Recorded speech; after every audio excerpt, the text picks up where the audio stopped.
الحمد للہ رب العالمین والعاقبۃ للمتقین والصلاة والسلام علی سید الانبیاء والمرسلین قال اللہ تعالی وتبارک فی القرآن المجید والفرقان الحمید بسم اللہ الرحمن الرحیم وما انزلنا علی قومہ من بعدہ من جند من السماء وما كنا منزلین ان كانت الا صیحۃ واحدۃ فاذا هم خامدون یا حسرۃ علی العباد ما یاتیہم من رسول الا كانوا به یستہزئون الم یروا کم اہلکنا قبلہم من القرون انہم الیہم لا یرجعون وان کل لما جمیع لدینا محضرون صدق اللہ مولانا العظیم وصدق رسولہ النبی الکریم الرؤوف الرحیم اللہم نور قلوبنا بالقرآن وزین اخلاقنا بالقرآن وادخلنا الجنة بالقرآن ونجنا من النار بالقرآن قال اللہ تعالی وتبارک فی شان حبیبہ مخبرا وعامرا ان اللہ وملائکتہ یصلون علی النبی یا ایہا الذین آمنوا صلوا علیہ وسلموا تسلیما الصلاۃ والسلام علیک یا رسول اللہ وعلی آلک واصحابک یا محبوب رب العالمین۔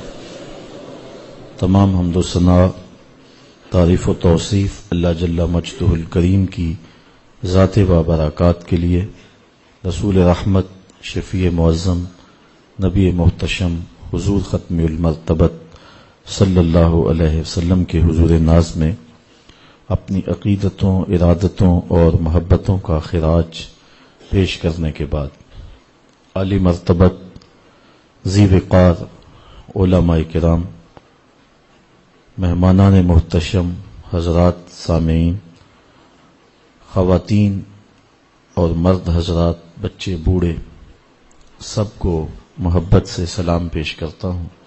اللہ آپ سب کو دنیا آخرت کی بہاریں نصیب فرمائے۔ پچھلے درس قرآن کے موقع پر سورہ یاسین سے کچھ آیات آپ کے سامنے رکھنے کی سعادت پائی تھی، اور آج اس سے آگے مضمون آپ تک پہنچانے کی کوشش ہوگی۔ اللہ تعالی میری زبان پر کلمۃ الحق جاری فرمائے۔ اللہ کے وہ 3 پیغمبر جنہوں نے ایک بستی میں آ کر حق کا پیغام دیا، اور لوگوں نے نہ صرف ان کی مخالفت کی بلکہ ان کو قتل کرنے پہ آمادہ ہو گئے۔ حبیب النجار اسی بستی کا رہنے والا شخص تھا۔ وہ اپنے گھر سے دوڑتا ہوا آیا اور لوگوں کو کہا کہ ان پیغمبروں کو قتل نہ کرو بلکہ ان کی اتباع کرو۔ وہ پتھر جو ان پیغمبروں پر برسنے کے لیے آمادہ تھے وہ سارے کے سارے حبیب نجار پہ برس گئے، اور وہ شہادت کا تاج اپنے زیب تن کر چکا۔ بعد میں ان پیغمبروں کو بھی ان لوگوں نے شہید کر دیا۔ جب پیغمبروں کو اور حبیب النجار کو، صاحب یاسین کو انہوں نے شہید کر دیا، تو پھر اللہ تعالی جل شانہ کا عذاب اس قوم کی طرف متوجہ ہوا۔ قرآن مجید کا انداز دیکھیے، ارشاد فرمایا وما انزلنا علی قومہ من بعدہ من جند من السماء وما كنا منزلین، اور ہم نے اس کے بعد اس قوم پر آسمان سے کوئی لشکر نہیں اتارا، اور نہ ہمیں وہاں کوئی لشکر اتارنا تھا۔ ان کانت الا صیحۃ واحدہ، وہ تو بس ایک ہی چیخ تھی۔ فاذا هم خامدون، جبھی وہ بجھ کر رہ گئے۔ اس قوم کو عذاب دینے کے لیے فرشتوں کی کوئی جماعت بھیجنے کی اللہ کو ضرورت نہیں ہے، اور اللہ کہتا ہے نہ ہم بھیجنے والے ہیں، بلکہ حضرت جبریل امین آئے اور شہر میں داخل ہوئے، شہر کی دہلیز پہ قدم رکھا اور زور سے چیخ ماری۔ انبیاء اور حبیب النجار کو شہید کرنے کے بعد یہ قوم واپس جا رہی تھی. پھر کیا ہوا کہ اس چیخ نے زندگی کی حرارت چھین لی اور یہ ایسے ہو گیا جس طرح بجھی ہوئی آگ ہوتی ہے، جس طرح راکھ کا ڈھیر ہوتا ہے، جو لپک لپک کے گالیاں دیتے تھے، چیخ چیخ کے پیغمبروں کی تکذیب کرتے تھے، حق کے پرستاروں، حق کی دعوت دینے والے داعیوں کو نشانہ تضحیک بنا رہے تھے، تمسخر کر رہے تھے. پھر کیا ہوا کہ زندگی کی حرارت چھن گئی اور وہ بجھی ہوئی آگ کی طرح ڈھیر ہو گئے.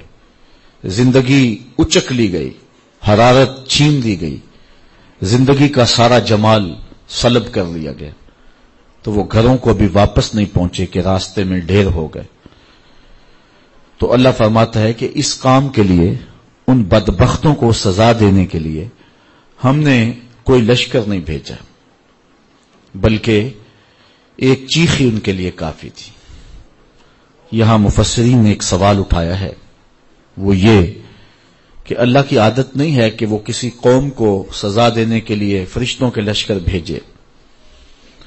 کسی کو اٹھایا جبریل نے ہاتھ پہ اور آسمان تک لے گئے اور پھر الٹ دیا. کسی کو پیس کے رکھ دیا گیا، کسی کے لیے مچھر ہی کافی ہو گئے، کسی کو ابابیلوں نے برباد کر دیا. لیکن اللہ قوموں کو برباد کرنے کے لیے فرشتوں کی جماعتیں نہیں بھیجا کرتا. اور یہاں قرآن میں کہا گیا، لیکن قرآن میں دوسرا مقام اٹھائیے. جب بدر کا میدان سجا تو اللہ نے ایک نہیں ہزاروں فرشتے بھیجے. احزاب کی جنگ لگی تو فرشتے آئے اور کافروں کے خیموں کی رسیاں کاٹتے رہے.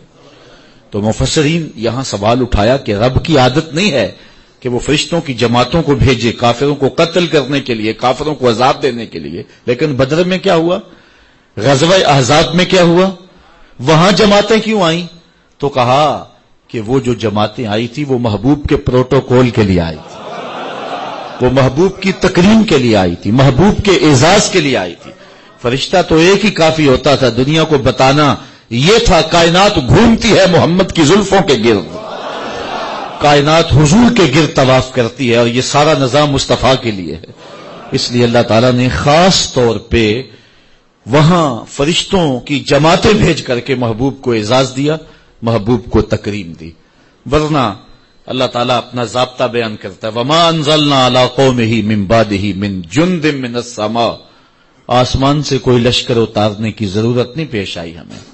وَمَا كُنَّا مُنزِلِينَ، اور نہ ہم وہاں کو لشکر اتارنا تھا. وہ تو ایک چیخ تھی جس نے ان کی زندگی کی حرارت چھین لی اور وہ بجھی ہوئی آگ کی طرح راکھ بن کے رہ گئے. تو وہ ایک چیخ نے ان کا کام تمام کر دیا.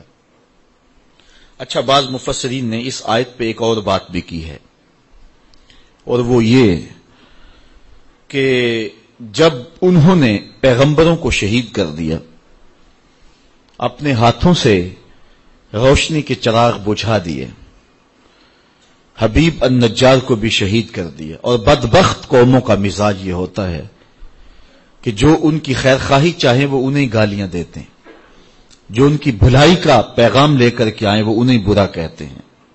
بے مروت بے وفا تیرا بھی کیا افسانہ ہے، جس نے اپنی ہی شمع کو گل کیا تو وہ پروانہ ہے. تو بدبخت طبقے ہمیشہ ایسا کرتے ہیں کہ اپنے ہی خیر خواہوں کو حوالہ زندہ کر دیتے ہیں، کبھی فصیلے دار پہ ان کے سروں کا چراغاں کرتے ہیں، اور کبھی انہیں ٹکٹکیوں پہ باندھتے ہیں، انہیں اذیتیں دیتے ہیں، انہیں دکھ دیتے ہیں. تو کافروں اور بد نصیب طبقوں کے اس مزاج کو بیان فرمایا. جب انہوں نے اپنے ہاتھوں سے ان چراغوں کو بجھا لیا، ان پیغمبروں کو شہید کر لیا، تو پھر ان کے اوپر عذاب کیا آیا. ایک تو یہ کہ وہ چیخ آئی، آسمان سے کوئی لشکر اللہ نے نہیں اتارا، اور اللہ فرماتا ہم اتارنے والے بھی نہیں تھے. تو یہاں دوسرا مفہوم مفسرین نے جو بیان کیا ہے اس سے بہت کچھ سمجھا جا سکتا ہے. وہ یہ ہے کہ مانوی عذاب ان پہ آیا. وہ کیا تھا کہ پھر مدت مدید تک آسمان سے ان کے لیے کوئی پیغمبر نہیں آیا، اللہ تعالیٰ نے ان پر وحی کا دروازہ بند کر دیا. کوئی مسلح اس قوم کی طرف ہدایت کا سندیسہ لے کر نہیں آیا. جب قومیں ناقدری کریں آسمانی ہدایتوں کی تو پھر ان سے ہدایتیں چھین لی جاتی اور اندھیروں میں بھٹکنے کے لیے ان کو چھوڑ دیا جاتا ہے. تو یہاں سے یہ مفہوم بھی مراد ہو سکتا ہے کہ پھر ایک طویل مدت اس قوم کی طرف جس قوم نے پیغمبروں کو شہید کر دیا اور حق کے پرستاروں کو قتل کر دیا، پھر ایک طویل عرصہ ان کی طرف آسمانی ہدایت نہیں آئی، آسمان سے کوئی لشکر نہیں اترا. ان کی ہدایت کے لیے اللہ نے مصلحین پھر ان کی جانب نہیں بھیجے، اندھیروں میں بھٹکنے کے لیے انہیں چھوڑ دیا. اور اگر سوچا جائے تو یہ سزا زیادہ بڑی سزا ہے کہ کسی قوم کو بھانج کر دیا جائے، اچھی قیادتیں اس قوم میں نہ اٹھیں اور وہ اپنے مسائل کی گھمن گھیریوں کے اندر پھنس جائیں اور کوئی راستہ دکھانے والا موجود نہ ہو. جب ٹیلنٹ کی قدر نہیں کرتی قوم کوئی بھی تو پھر ان عذابوں میں اسے مبتلا کیا جاتا ہے.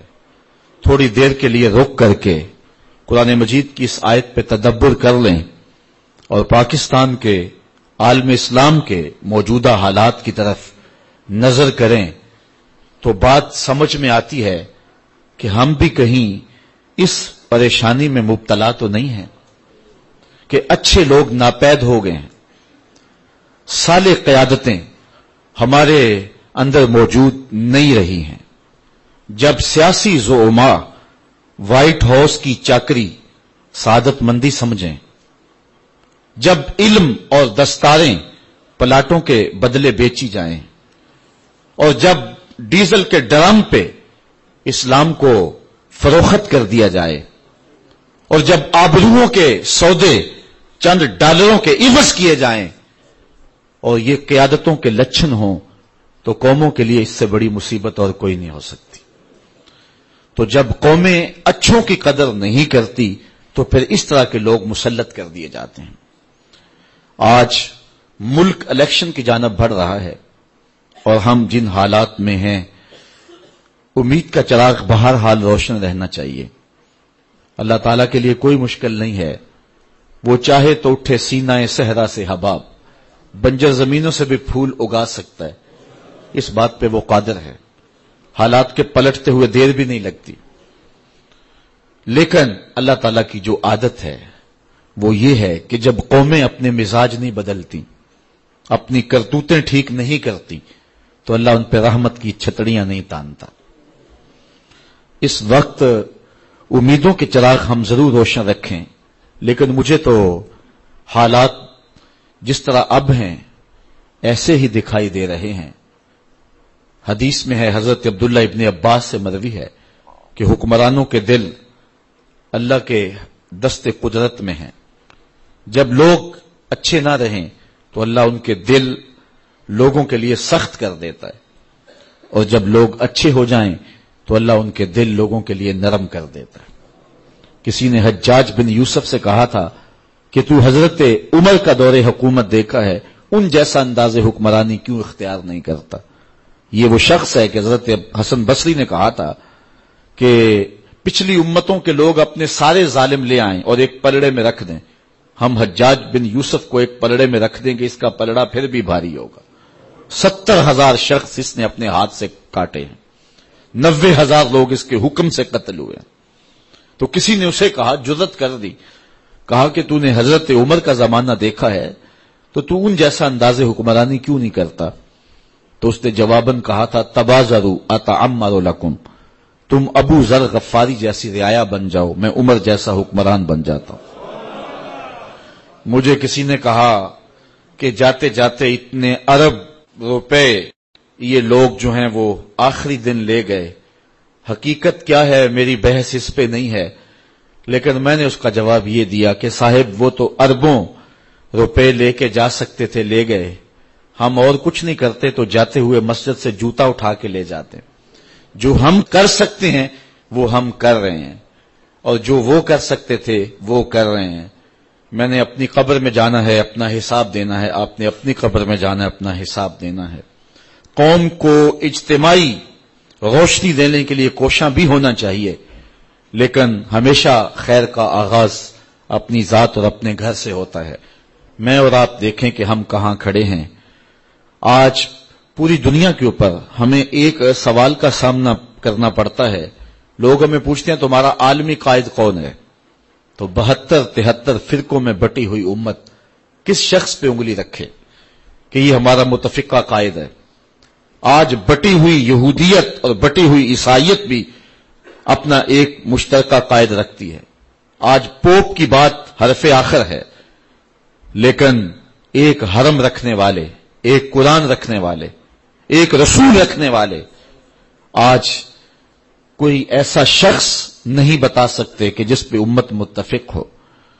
اور فرقوں اور گروہوں کے نمائندے تو آپ کو مل جائیں گے، لیکن امت کا مشترکہ قائد آپ کو نہیں ملے گا۔ کہیں ہم اس عذاب میں مبتلا تو نہیں ہیں کہ ہم نے اچھوں کی قدر نہ کی اور نتیجے کے اندر ہمیں بونے قسم کے لوگ دے دیے گئے اور حقیقی قیادتیں ہم سے چھین لی گئیں۔ اور اگر ہم اپنی روش تبدیل نہیں کرتے ہیں تو یہ عذاب بڑھتا چلا جائے گا۔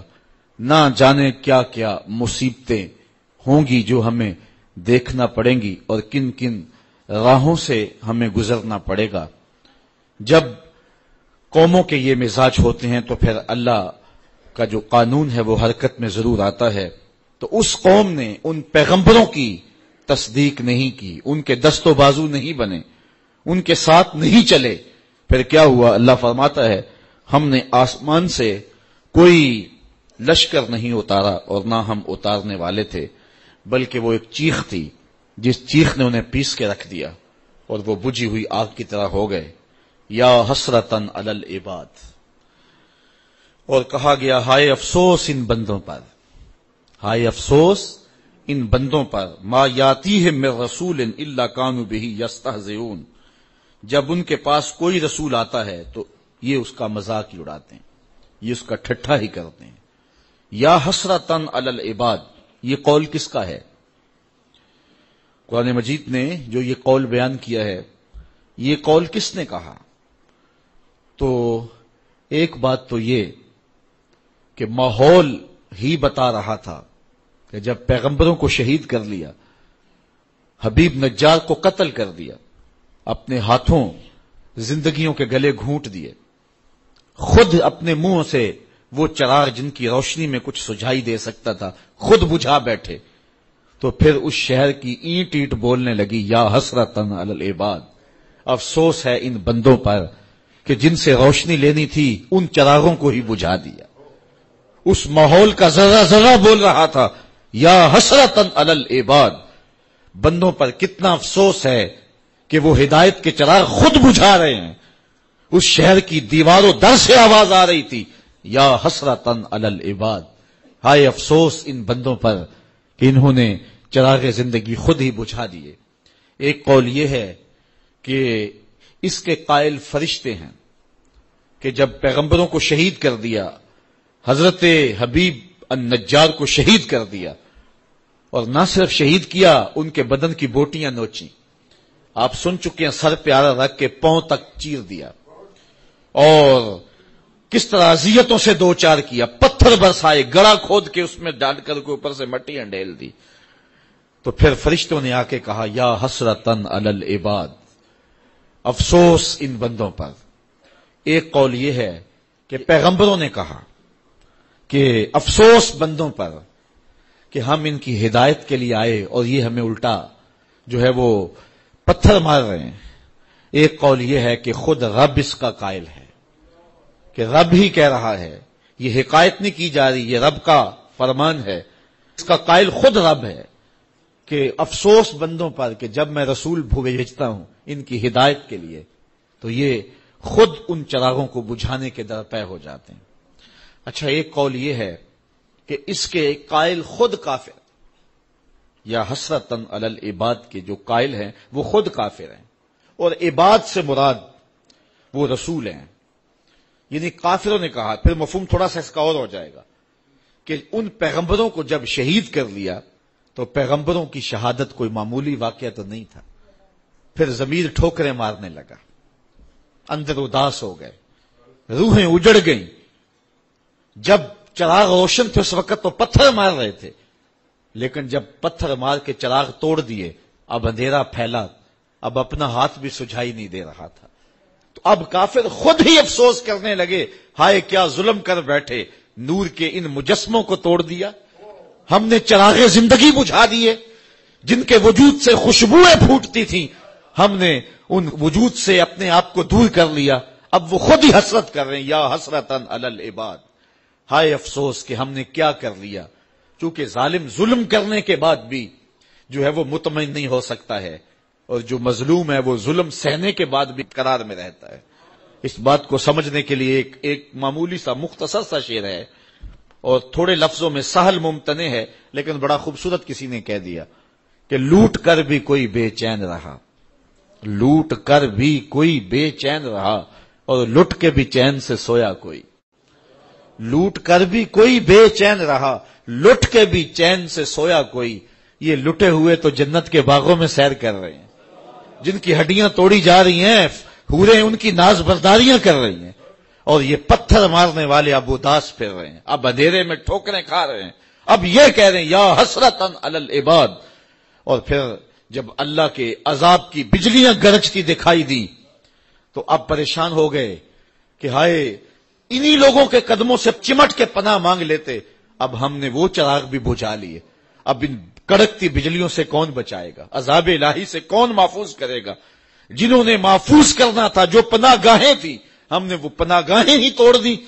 تو اب وہ خود کہہ رہے تھے یا حسرتن علی العباد، ہائے افسوس. اللہ اکبر. صاحبو، اگر قرآن مجید کی اس آیت کے مفہوم کو آپ دل میں جگہ دے چکے ہیں اور فہم اس بات کو قبول کر چکا ہے کہ اب وہ کیا کہہ رہے ہیں، کافر خود کہہ رہے ہیں، تو پھر بات سمجھنے میں دیر نہیں لگتی کہ جو حق ہوتا ہے وہ خود ہی بولتا ہے. حق جو ہوتا ہے اس کو دبایا نہیں جا سکتا ہے. کربلائیں سجتی ہیں تو پچھتانا یزید کو پڑتا ہے، پچھتانا ابن زیاد کو پڑتا ہے، پچھتانا شمر کو پڑتا ہے. حسین تو نیزے کی نوک پہ بھی قرآن پڑھا کرتے ہیں.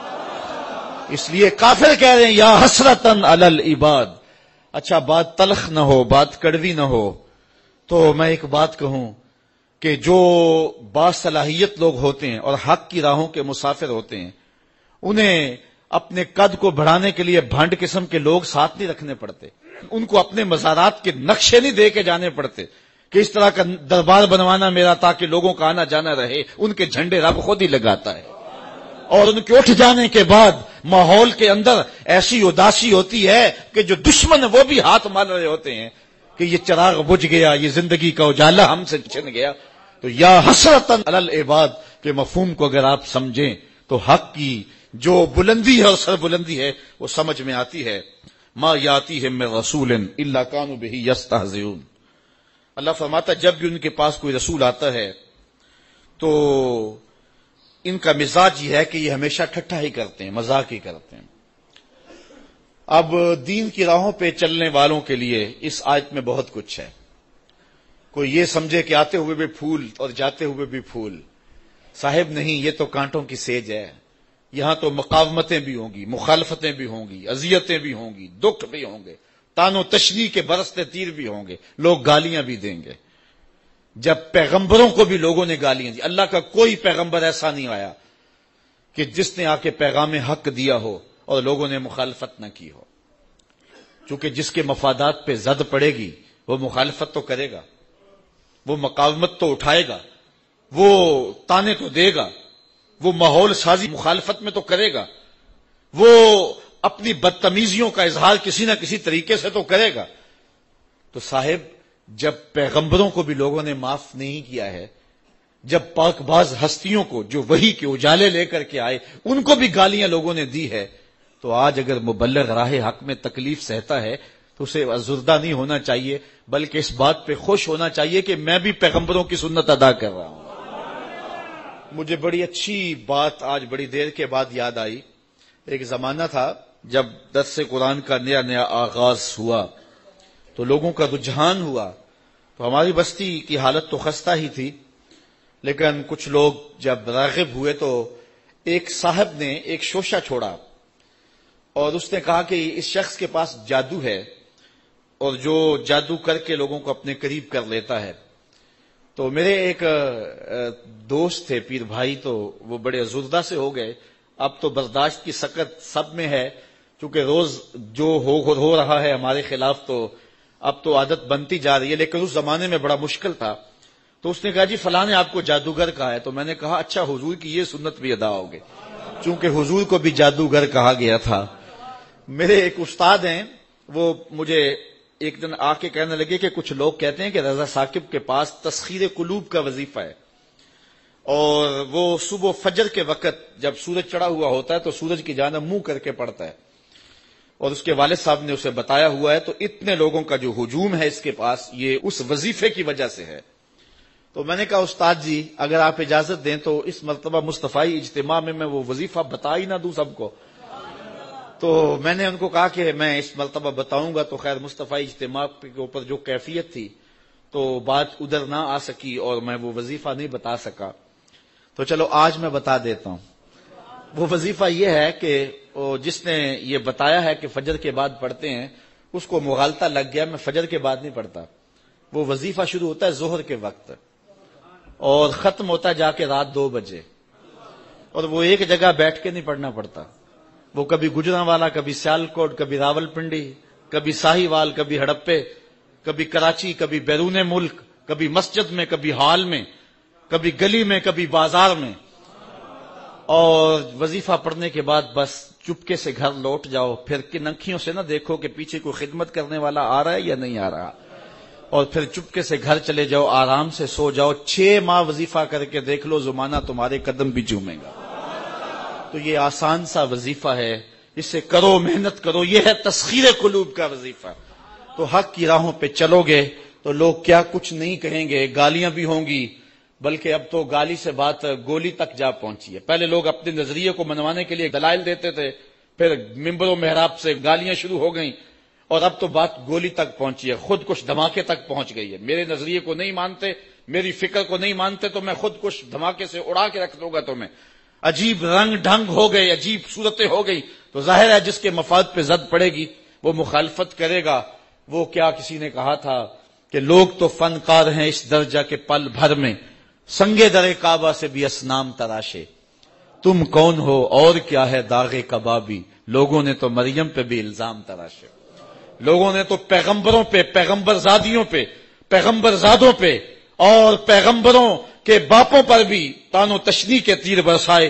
آپ تاریخ نبیوں کی پڑھ کے دیکھ لیں تو مبلغین راہ حق میں دین کا پیغام لے کر چلنے والے، حالات کی تلخیوں اور سختیوں سے گھبرانا نہیں ہے. یہ سورہ یاسین ہمیں سبق دے رہی ہے. تم کس کھیت کی مولی ہو، یہاں تو پیغمبروں کو گالیاں دی جاتی رہی ہیں، یہاں تو پیغمبروں کی جو ہے وہ تدحیق کی جاتی رہی ہے. فرمایا ما یاتیہم من رسول الا کانوا بہ یستہزئون.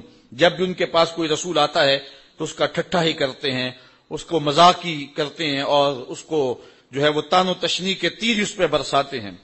الم یروا کم اہلکنا قبلہم من القرون انہم الیہم لا یرجعون. اللہ تعالیٰ اشارہ فرماتا ہے کیا انہوں نے نہ دیکھا ہم نے ان سے پہلے کتنی ہی سنگتیں ہلاک کر دیں، کتنی قومیں برباد ہو گئیں، جن کا طوطی بولتا تھا آج باقی نہیں ہیں. اللہ اکبر. اور ارشاد فرمایا انہم الیہم لا یرجعون، اب وہ پلٹ کے بھی نہیں آئیں گے.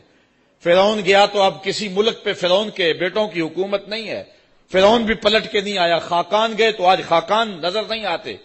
تغلق، ایبک، فرائن مصر آج کہاں نظر آتے ہیں؟ جن کا طوطی بولتا تھا آج دنیا ان کے نام بھی نہیں جانتی. میں آپ سے پوچھتا ہوں، میرے جو سننے والے لوگ ہیں، ان کی چمکتی پیشانیاں اور ان کی روشن آنکھیں بتاتی ہیں کہ یہ باشعور لوگ ہیں. چونکہ یہاں آ ہی باشعور سکتا ہے، چونکہ میرے پاس نہ تو لچھے دار تقریر ہے، نہ کان پہ رکھ کر کے میں سر کھینچ سکتا ہوں. تو پھر ظاہر ہے جو ان مقاصد کے لیے آتے ہیں وہ ہمارے مجالس میں تو نہیں آئیں گے. یہاں تو وہی آئے گا کہ جس کے سینے کے اندر جو ہے وہ جستجو کی روشنی ہے. یہاں تو وہی آئے گا کہ جو قرآن مجید کی تفہیم کا نور اور اس کے سمجھنے کا جذبہ سینے میں رکھتا ہے. تو تاریخ کے قاری بھی ہوتے ہیں، اور علماء بھی، اہل دانش بھی، وکلاء بھی، ڈاکٹر بھی، اور پڑھے لکھے سنجیدہ متین لوگ بھی.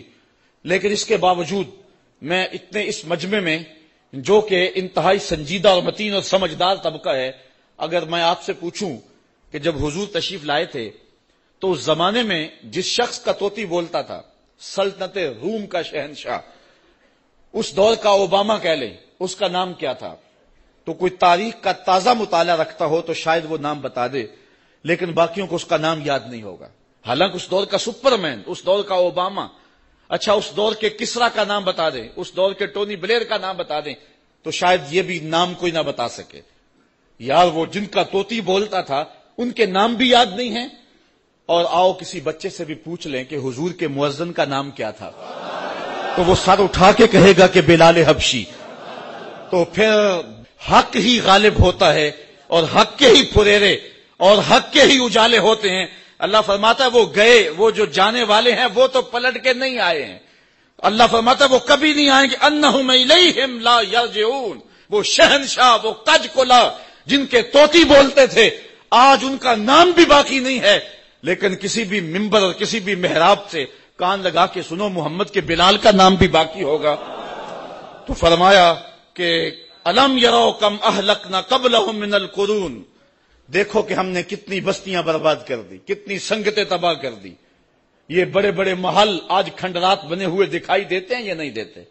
یہ سکندر ذوالقرنین کا قلعہ میں نے دیکھا ہے.